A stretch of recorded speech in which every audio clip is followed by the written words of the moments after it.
चलिए credit score को समझना एक कहानी से दो भाइयों की, अतापी और वतापी। दोनों की जॉब और सैलरी लगभग एक जैसी थी, पर लोन अप्लाई किया तो नतीजा बिल्कुल उल्टा आया। अतापी का लोन अप्रूव हो गया पर वतापी का रिजेक्ट, और बैंक ने वजह बताई सिर्फ एक नंबर। ये नंबर था क्रेडिट स्कोर। इसी से लेंडर्स तय करते हैं कि किसी को लोन देना कितना रिस्की है। ये स्कोर किसी की फाइनेंशियल लाइफ के कई बड़े फैसले तय करता है, जैसे लोन अप्रूवल और ब्याज दरें। ये स्कोर 300 से 900 के बीच होता है।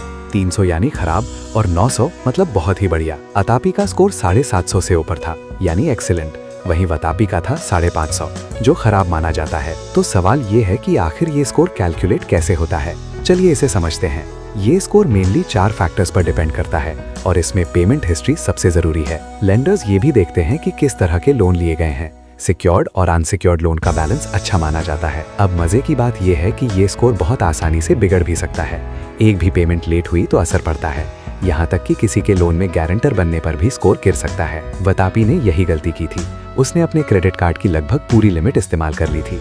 एक गोल्डन रूल है, अपने क्रेडिट कार्ड लिमिट का 30% से ज्यादा इस्तेमाल ना करें। सोचिए, सिर्फ 999 की एक अनपेड एनुअल फीस भी आगे चलकर बड़ी मुसीबत बन सकती है। खुद अपना स्कोर चेक करना सॉफ्ट इंक्वायरी है, इससे फर्क नहीं पड़ता, पर लेंडर करे तो स्कोर गिर सकता है। अच्छी खबर यह है कि कम स्कोर हमेशा के लिए नहीं रहता, इसे डिसिप्लिन से ठीक किया जा सकता है।